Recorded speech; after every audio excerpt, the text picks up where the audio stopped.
Haleluya, haleluya, haleluya, haleluya,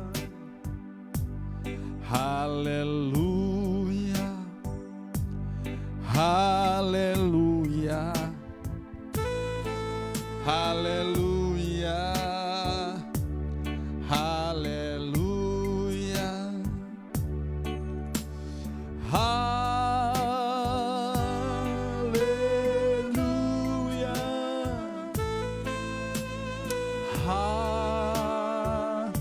haleluya,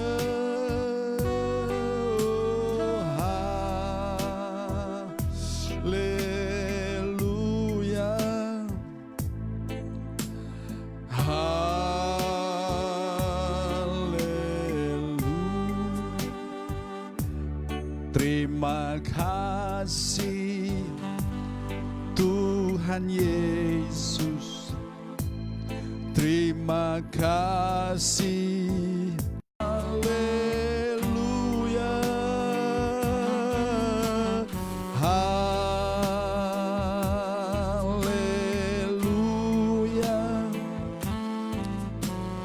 haleluya,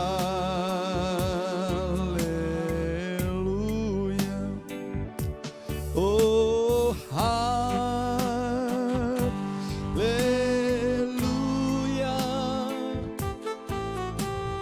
haleluya, haleluya,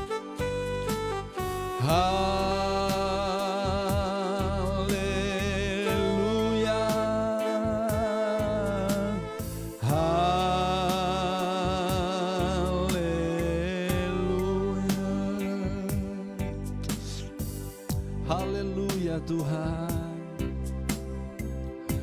Kami tinggikan Engkau Allah yang layak.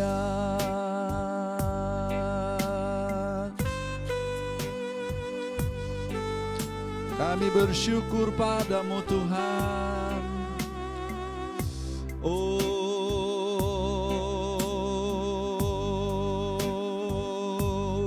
terima kasih Tuhan. Terima kasih Bapa. Kami panggil Engkau di dalam nama Tuhan Yesus Kristus. Kami bersyukur buat malam hari ini Tuhan. Karena Engkau baik bagi kami, Engkau bawa kami sampai pada saat ini Tuhan. Hidup kami dipelihara, hidup kami ditilik Tuhan. Kami katakan bahwa ini semua anugerah Tuhan. Saat indah ini kami akan belajar Tuhan, diperlengkapi lagi dengan kebenaran Tuhan, dengan pengajaran. Biarlah Tuhan Engkau berbicara kepada kami malam hari ini Tuhan. Urapi hamba-Mu Tuhan untuk dapat Tuhan men-sharekan, membagikan apa Tuhan yang Kau taruh dalam hati hamba-Mu Tuhan. Dapat memperlengkapi jemaat lokal Gloria Ministry Kupang Tuhan. Untuk mereka semakin lebih tertanam dalam prinsip-prinsip, konsep-konsep tentang firman-Mu Tuhan, tentang kebenaran-Mu Tuhan. Terima kasih Tuhan. Berkati kami semua pada malam hari ini Tuhan, dan tim media yang ada Bapa, dan jemaat yang sudah dan sedang mengikuti live streaming ini Tuhan. Engkau juga menilik baik ada di rumah masing-masing maupun mungkin di tempat mereka kerja ataupun di mana saja mereka mengikuti ini Tuhan, termasuk yang di luar kota Kupang. Kami datang kepadamu Tuhan, dan kami akan memulaikan dalam Empower Night kami malam hari ini. Dalam nama Tuhan Yesus Kristus kami berdoa, haleluya. Dan semua kita katakan amin. Baik, shalom semua Bapak Ibu, Bapak Mama, Bapak Saudara semua yang ada di rumah atau di mana saja berada. Selamat malam, salam jumpa kembali kita di malam Rabu malam ini. Dalam malam kita diperlengkapi. Kita sudah sama-sama mengetahui bahwa bulan ini kita ambil sebagai bulan doktrin, bulan ajaran, pengajaran. Dan hari Minggu saya berbicara sedikit tentang sistem kepercayaan kerajaan, yang dimana kita akan lebih mendalam lagi untuk ke depan. Dan malam hari ini topik yang saya angkat itu adalah tentang benteng atau kubu, ya. Stronghold, dalam bahasa ini dipakai kata stronghold, benteng atau kubu. Yang pada hari Minggu kemarin saya menyinggung tentang kita ini, siapapun kita memiliki yang namanya belief system atau sistem kepercayaan. Dan tentunya sistem kepercayaan itu datang dari keyakinan-keyakinan kita, dari apa yang kita sudah terima selama ini. Sejak dari kecil sampai saat ini, termasuk mungkin di rumah kita, oleh orang tua kita, lingkungan di mana kita berada, sampai mungkin kita dalam konteks berjemaat, dan kita diperlengkapi dengan prinsip-prinsip atau kebenaran firman, yang dimana kalau hal atau firman tersebut kita terima ya, dalam bentuk pengajaran, informasi yang disampaikan, dan itu masuk ke dalam pikiran kita, dan akhirnya itu menjadikan itu sebagai suatu keyakinan kita yang kita pegang. Makanya saya katakan bahwa semua kita punya sistem kepercayaan, karena mereka yang tinggal di kolong jembatan itu mereka punya sistem kepercayaan. Semua manusia yang hidup di dunia ini mereka dengan sistem kepercayaannya masing-masing. Tapi yang kita bicara ini bahwa kita berbicara tentang sistem kepercayaan yang dimana Tuhan mau itu untuk kita dapat memilikinya. Nah, di minggu kemarin saya singgung tentang kalau kita sebagai seorang pribadi yang dimana kita sudah katakanlah stay ya, tetap dengan kita punya sistem kepercayaan yang ada, dan kita menutup diri untuk ide-ide yang baru, katakanlah mungkin kebenaran-kebenaran yang Tuhan buka. Sebenarnya kebenarannya bukan kebenaran yang baru, kebenarannya sudah ada, tapi baru dibukakan misalnya. Maka kalau kita menutup diri dengan sistem kepercayaan kita, maka Bapak Ibu akan terjadi yang namanya, saya singgung hari Minggu kemarin, kita akan menjadi yang namanya tradisi. Menjadi satu tradisi yang dimana kita tidak mau diganggu gugat lagi dengan ide-ide atau kebenaran-kebenaran yang Tuhan sedang bukakan di hari-hari ini. Nah, Bapak Ibu, saya ingin membaca dari Galatia pasal 2 Korintus. 2 Korintus pasal yang keempat, ya, 2 Korintus 10 ayat yang ketiga sampai dengan ayat yang keenam. Mari kita lihat firman ini menjadi dasar kita pada malam hari ini dalam topik kita stronghold ya, atau kubu pertahanan atau benteng. Dikatakan dari ayat 3 dari 2 Korintus pasal 10 demikian. Memang kami masih hidup di dunia, tapi kami tidak berjuang secara duniawi. Karena senjata kami dalam perjuangan bukanlah senjata duniawi, melainkan senjata yang diperlengkapi dengan kuasa Allah yang sanggup untuk meruntuhkan benteng-benteng. Kami mematahkan setiap siasat orang dan merubuhkan setiap kubu yang dibangun oleh keangkuhan manusia untuk menentang pengenalan akan Allah. Kami menawan segala pikiran dan menaklukkannya kepada Kristus. Dan kami siap sedia juga untuk menghukum setiap kedurhakaan bila keadaan kamu telah menjadi sempurna.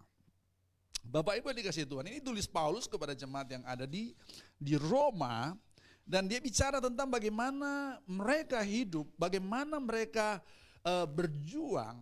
Paulus katakan bahwa perjuangan mereka itu bukan secara duniawi, bukan perjuangan secara fisik, tetapi dikatakan bahwa perjuangan kita itu adalah perjuangan yang dimana dilengkapi dengan perlengkapan kuasa Allah. Perjuangan bukanlah senjata duniawi, ya, melainkan senjata yang diperlengkapi dengan kuasa Allah, di mana senjata itu sanggup untuk meruntuhkan benteng-benteng. Ini yang saya maksud dengan stronghold ini, bahwa kehidupan kita, kalau sistem kepercayaan yang kita sudah anut selama ini, kita sudah pegang dan akhirnya kita tidak membuka, jadi sudah terkunci, Tidak ada peluang lagi untuk ada ide-ide, mungkin ada inspirasi-inspirasi yang baru, maka itu akan lama-kelamaan akan menjadi satu benteng. Yang dimana kita tidak akan mempedulikan lagi kalau orang sharing tentang ini yang padahal sebenarnya mungkin yang lebih dibutuhkan. Sedangkan kita memegang mungkin keyakinan selama ini yang sebenarnya itu tidak mendatangkan manfaat bagi kita. Sebab begini, kalau pada saat kita sudah menutup sistem kepercayaan kita, maka disitulah kita tidak akan mengalami pertumbuhan. Ya, karena kita dengan konsep kita yang lama. Tuhan sedang bekerja, dia sedang membukakan kebenaran-kebenaran dari ajaran-ajaran dari firman, dari Alkitab, untuk supaya kita bisa mengalami yang namanya terobosan. Kita bisa mengalami yang namanya elevasi, kita mengalami peningkatan.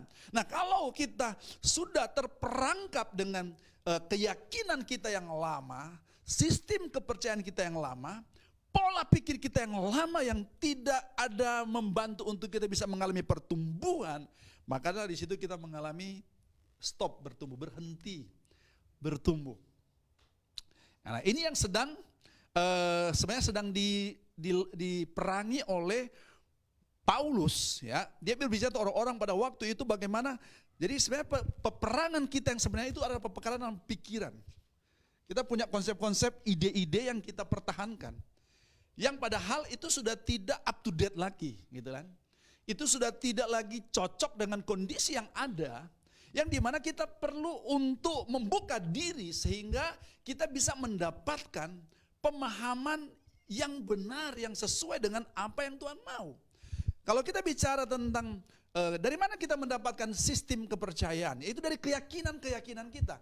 Nah, dari mana kita dapat keyakinan-keyakinan kita? Itu adalah dari ide-ide yang masuk ke dalam pikiran kita. Nah, sekarang pertanyaannya, apakah ide yang masuk ke dalam pikiran kita, ke dalam hidup kita itu adalah ide yang benar atau ide yang salah? Ya. Apakah konsep yang masuk, pikiran yang masuk itu adalah pikiran yang benar atau pikiran yang salah? Saya singgung hari ini kemarin, Yesus bicara bahwa ajaranku bukan berasal dari mana-mana, dia katakan. Bahkan bukan dari dirinya, tapi dia katakan ajaranku itu adalah berasal dari Bapa di surga. Bapak Ibu dikasihi Tuhan, ingat peristiwa di mana Yesus, dia datang kepada Yohanes Pembaptis untuk minta Yohanes Pembaptis untuk apa? Membaptis dia. Kita mungkin lebih melihat prakteknya, tapi kita kurang melihat makna di balik apa yang dilakukan oleh Yesus. Kenapa? Sebenarnya apa yang terjadi itu sebenarnya Yesus sedang menunjukkan bahwa dia datang kepada Yohanes Pembaptis, yang notabene memang Yohanes Pembaptislah yang lebih dahulu ada, ya, yang dipercayakan oleh Tuhan firman atau ajaran-ajaran. Makanya Yesus datang kepada Yohanes Pembaptis. Seringkali kan katakanlah misalnya Pak Karoni, ya kan, saya punya murid misalnya Pak Lanton misalnya. Saya dengan Pak Lanton, saya tanamkan nilai ke dia, saya ajar dia, tahu-tahu waktu dia bergaul dengan Pak Karoni, tahu-tahu mungkin Pak Lanton sudah mulai menyepelekan apa yang saya tanamkan kepada dia, dan mulai dia terfokus untuk menerima apa yang diajarkan misalnya oleh Pak Roni misalnya. Nah, saya akan berkata begini, wow, ini Pak Lanton itu sudah dibaptis oleh Pak Roni misalnya. Artinya Pak Roni udah cuci otaknya Pak Lanton sehingga dia tidak lagi terfokus kepada apa yang saya sampaikan kepada dia. Saya sebagai misalnya gurunya, dan sekarang dia beralih kepada Pak Roni. Sehingga apa yang saya maksudkan di sini adalah begini. Yesus itu dia datang kepada Yohanes Pembaptis karena Yesus tahu bahwa dia perlu untuk yang namanya submission, menundukkan diri kepada otoritas yang Tuhan berikan, yaitu lewat Yohanes Pembaptis, karena Yesus pun harus menerima transfer daripada Yohanes Pembaptis. Yesus dan Yohanes Pembaptis itu sepupu. Waktu malaikat datang kepada Maria, bahkan dikasih tahu bahwa Elizabeth itu, saudaramu itu saudara sedang mengandung juga. Dan akhirnya Maria datang kepada Elizabeth, betul ya? Elizabeth, mamanya si Yohanes Pembaptis. Ini dua orang, ini Yesus itu bayi yang luar biasa. Kenapa? Karena waktu mereka dalam kandungan, itu ada betul-betul campur tangan ilahi, sehingga waktu Maria datang kepada Elizabeth dan dia memberi salam kepada Elizabeth, dikatakan bayi yang dalam kandungan itu bersorak, maksudnya dia ada respon di dalam. Nah, saya percaya bahwa baik Maria maupun Elizabeth itu sharing. Elizabeth itu, Maria lebih muda. Saya percaya Maria akan nanya-nanya kepada Elizabeth, seperti apa kalau mau mengandung. Jadi Maria belajar daripada Elizabeth, sehingga Elizabeth sharing, sehingga diterima oleh Maria, itu jadi ide bagi dia, akhirnya menjadi sistem kepercayaannya. Dan itu turun kepada waktu Yesus. Kita tidak bicara Yesus sebagai Allah, Yesus sebagai anak manusia. Jadi dia, makanya coba lihat, pesan dari Yesus sama dengan pesan daripada Yohanes Pembaptis. Coba. Murid itu akan sama dengan gurunya. Ya kan? Bagaimana gurunya mengajarkan itu, maka akan seperti itu muridnya. Makanya murid yang baik, dia tidak akan meruntuhkan ajaran yang disampaikan oleh gurunya. Maka kita lihat, pesan daripada Yohanes Pembaptis apa? Bertobatlah kamu karena apa? Kerajaan Allah sudah dekat. Dan lihat, sesudah itu Yesus pesannya apa? Dalam Matius pasal 4 ayat 17. Sama persis dengan Yohanes Pembaptis. Dan waktu Yesus datang kepada Yohanes Pembaptis, Yohanes merasa tidak layak, tapi Yesus katakan, demikianlah supaya sepatutnya kita melakukan kehendak Allah. Kehendak Allah itu apa? Yaitu adalah apa yang menjadi tujuan Allah. Kehendak Allah itu apa? Apa yang menjadi kemauan Allah. Kehendak Allah itu apa? Apa yang menjadi keinginan Allah atas kita, Bapak Ibu. Nah, makanya untuk kita bisa mendapatkan ide yang benar, ajaran yang benar, memang harus dari Allah. Sehingga kita tidak akan salah. Kita harus nangkap apa yang Tuhan mau untuk kita terima, sehingga itu yang kita bisa hidupi. Karena kalau bicara tentang sistem kepercayaan, itu adalah yang kita hidupi, jadi pegangan kita, jadi prinsip kita. Karena coba lihat, Yesus dengan sistem kepercayaannya berhadapan dengan orang-orang Yahudi, ahli-ahli Taurat, orang-orang Farisi, dan juga mereka punya sistem kepercayaan yang mereka terima dari nenek moyang turun-temurun, dan akhirnya menjadi yang namanya tradisi, dan terjadilah tabrakan, makanya tidak bisa ketemu gitu. Karena susah bagi kita untuk mau menerima konsep orang lain, dan kita susah untuk kita mau mengakui bahwa konsep kita salah. Sulit bagi kita. Tapi kalau bicara kebenaran, bagi saya, kalau dia kebenaran, maka saya rela untuk menyampingkan sistem kepercayaan saya sudah pegang selama ini, itu menjadi filosofi saya, itu menjadi gaya hidup saya harus sisihkan. Kalau saya tetap dengan itu, maka saya sedang membangun yang namanya benteng tadi, kubu pertahanan tadi. Dan saya tidak akan mengalami pertumbuhan, saya tidak akan mengalami terobosan dalam kehidupan saya secara anak raja. Saya tidak akan mengalami namanya elevasi, akan terjadi peningkatan. Kenapa? Saya sudah dikungkung dengan konsep yang saya anggap sudah paling benar, sehingga kita tidak berikan kesempatan. Itu yang terjadi kalau kita negara-negara waktu pandemi itu lockdown. Lockdown itu kan semuanya itu pada lumpuh semua. Tidak akan terjadi pergerakan ekonomi apa semua. Makanya Indonesia tidak melakukan itu. Ya. Nah, kalau kita udah melockdown, ya, sistem kepercayaan kita itu menjadi benteng. Itu menjadi stronghold. Kita dengar firman pun, kalau kita dengar, kita akan itu otomatis yang enggak akan terima. Kenapa? Karena kita dengan kita punya stronghold kita, sistem kepercayaan kita yang kita pegang selama ini. Bagi saya kalau mengikuti kayak seminar, ya, atau mungkin apa, saya berusaha untuk saya tepikan dulu saya punya pegangan selama ini, keyakinan saya. Saya berusaha untuk mendengar dan bisa menyimak dan bisa, oh ini yang harus saya ambil, Ini yang harus saya. Tapi kalau saya sudah datang dengan, tidak betul. Karena saya sudah saya punya sistem pertahanan saya, stronghold saya. Saya tidak akan mengalami sesuatu yang namanya terobosan. Mungkin yang dia sampaikan itu justru saya butuhkan. Yang dia sampaikan itu justru yang menjadi apa yang saya butuhkan untuk hidup saya, untuk bisa mengalami pertumbuhan.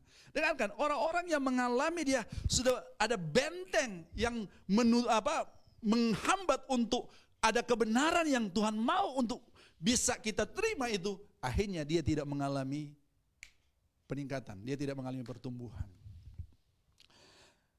Kenapa sampai dalam saat teduh kita, dalam rema malam kita, dalam 2 minggu terakhir ini kita harus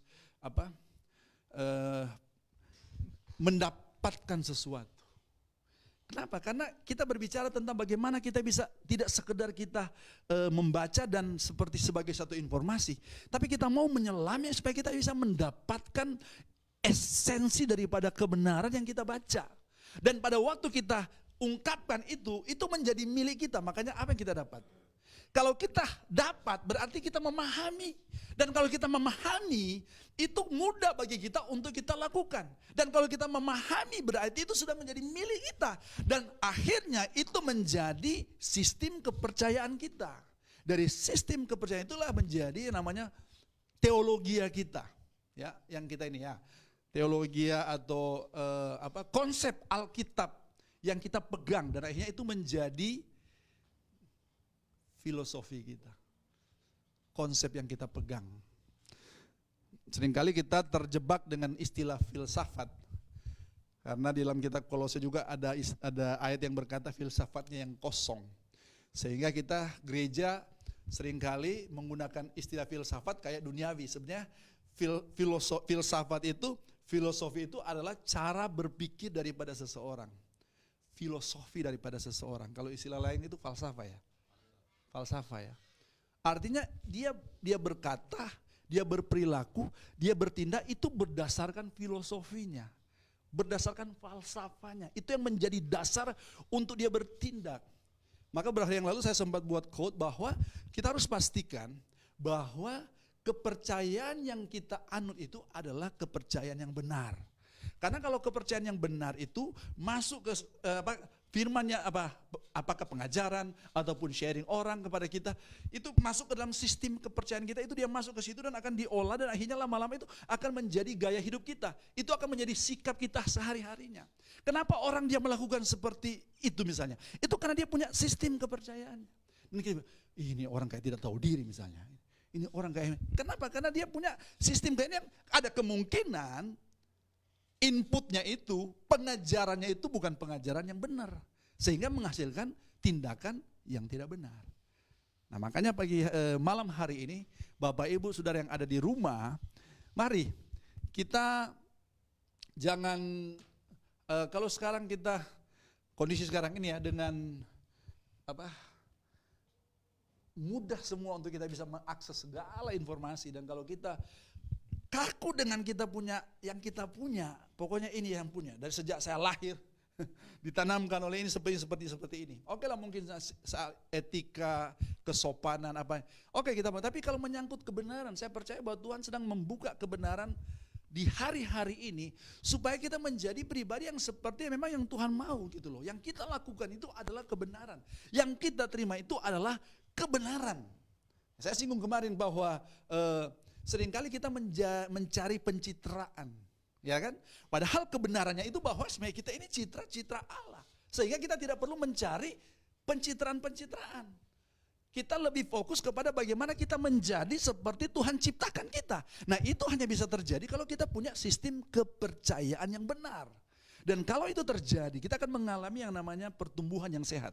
Kita akan mengalami yang namanya terobosan dalam kehidupan kita. Kita akan mengalami yang namanya lompatan iman.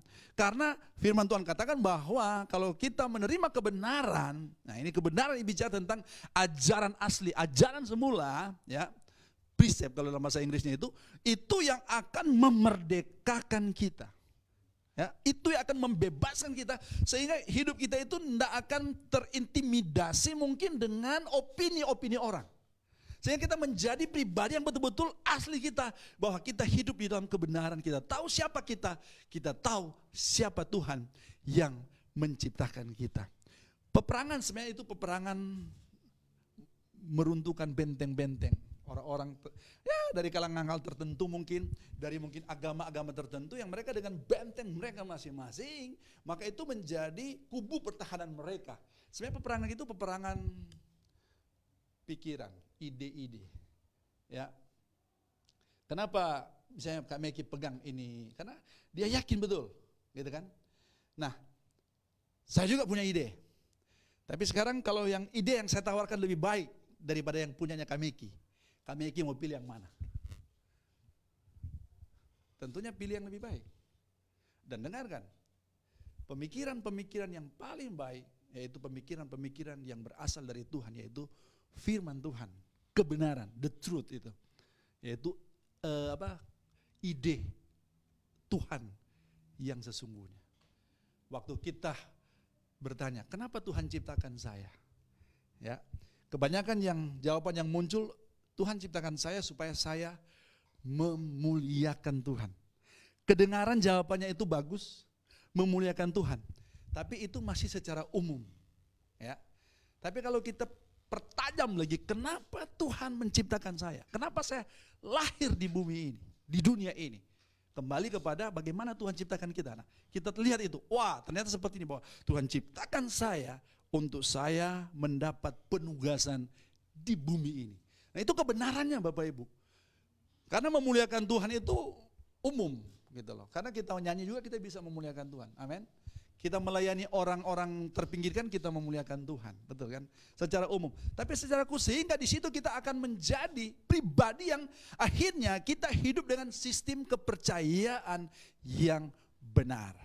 Nah, makanya lihatlah contoh Yesus. Dia belajar kepada Yohanes Pembaptis, ya. Demikianlah sepatutnya untuk kita melakukan kehendak Allah. Makanya lihat, berita Yohanes Pembaptis sama dengan beritanya Yesus. Itu yang dalam konsep mereka Bapak Ibu. Ya, itulah yang namanya sistem kepercayaan. Maka hari Minggu kenapa saya bilang kita belajar tentang sistem kepercayaan, tapi sistem kepercayaannya bukan kepercayaan dari mana-mana, tapi yang namanya sistem kepercayaan kerajaan.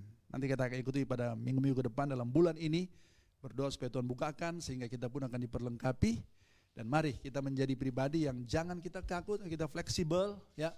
Jangan kita terlalu fanatik mungkin dengan yang kita pegang. Dan ini itu tidak membawa kita semakin bertumbuh, itu mungkin membawa kita semakin menghakimi orang mungkin, semakin mencari-cari kesalahan orang. Dan yang kita tidak menjadi berkat untuk hal yang Tuhan mau, supaya kita harus terbuka untuk bagaimana kita bisa mengalami elevasi dengan tahun kita, tahun elevation, mengalami peningkatan, mengalami pertumbuhan, mengalami terobosan-terobosan. Hidup kita akan berbeda, mungkin dengan teman-teman kita akan berbeda pada waktu kita memiliki kepercayaan yang benar.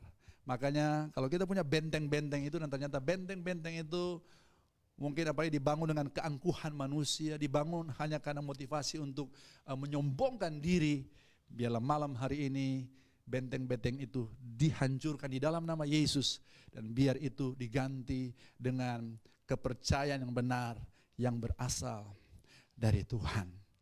Tuhan Yesus memberkati kita semua malam hari ini, dan mari kita berdoa. Bapa, terima kasih untuk malam ini. Kami sadar Tuhan bahwa peperangan kami bukan melawan darah dan daging. Peperangan kami itu adalah melawan Tuhan benteng-benteng Tuhan. Melawan pemikiran-pemikiran. Melawan Tuhan konsep-konsep yang salah selama ini, yang dipegang oleh manusia Tuhan. Tuhan, malam hari ini kami pribadi pun biarlah Tuhan, kalau kami punya benteng-benteng tersebut Tuhan, biarlah benteng-benteng itu dihancurkan di dalam nama Yesus. Dan biarlah Tuhan memberikan kepada kami Tuhan pewahyuan Tuhan. Berikan kepada kami Tuhan inspirasi dari kebenaran-kebenaran firman, dari apa yang kami pelajari Tuhan, supaya kami boleh mengalami perubahan hidup kami Tuhan. Kami Tuhan setiap pagi, setiap malam kami bersaat teduh, kami mengadakan renungan malam, Dan dari saat teduh maupun renungan malam itu, kami mau mendapatkan sesuatu sehingga itu menjadi Tuhan bagian dalam hidup kami. Ada mungkin hal-hal yang perlu kami buang, yang mungkin selama ini menjadi benteng pertahanan sehingga kami tidak mengalami terobosan dalam kehidupan kami. Biar kami diganti dengan kebenaran-kebenaran yang Engkau bukakan kepada setiap kami. Engkau bisa bukakan secara pribadi, Engkau mungkin bisa bukakan kepada Tuhan pemimpin kami yang mengajarkan, atau mungkin lewat kami Tuhan membaca dan Tuhan wahyukan itu. Kami berdoa dalam nama Yesus, biar jemaat juga dapat mengalami yang namanya pewahyuan, sehingga tidak sekedar membaca dan hanya sampai di kepala mereka, di otak kami saja, tapi juga sampai ke hati kami. Dia tertanam tuh di dalam hati kami, dalam roh kami, sehingga kami pun dapat mengalami yang namanya, kalau kami mengerti kebenaran, dan kebenaran itu akan memerdekakan kami. Diberkati untuk jemaat Tuhan pada malam hari ini yang ada di rumah, yang menyaksikan maupun di mana saja. Kami berdoa dalam nama Yesus, Engkau melindungi setiap kami Tuhan. Tutup bungkus kami semua dengan kuasa darah anak domba Allah. Setiap rumah tangga Tuhan, setiap keluarga, termasuk kami yang ada di studio ini Tuhan, teman-teman media. Biarlah Engkau juga berkati mereka, lindungi mereka Tuhan. Apa yang sedang terjadi hari ini Tuhan, Engkau juga campur tangan Tuhan semua. Apa yang menjadi doa-doa kami lewat Tuhan, gerakan doa yang sedang kami lakukan juga. Biarlah Tuhan Engkau dapat menjawab setiap doa-doa. Kami izinkan untuk Engkau yang intervensi, Engkau yang campur tangan Tuhan. Kuasa darah anak doa Allah melindungi setiap kami. Terpuji bagi nama-Mu Tuhan buat malam hari ini. Kami mengucap syukur untuk kami dapat Tuhan saling Tuhan share lewat apa yang hamba-Mu share pada malam hari ini.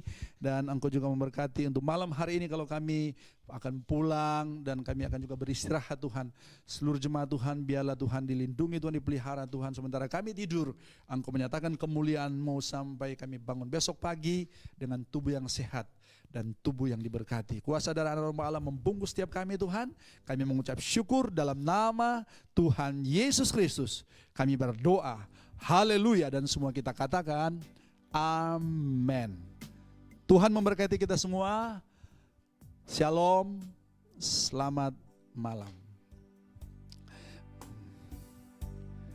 Haleluya. Besar Allahku, nyanyikan besar Allahku, selamanya besar. Ajaib Tuhanku,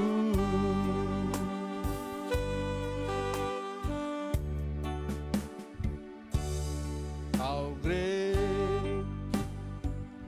is our God. Sing with me, how great is our God, and always sing how great is our God.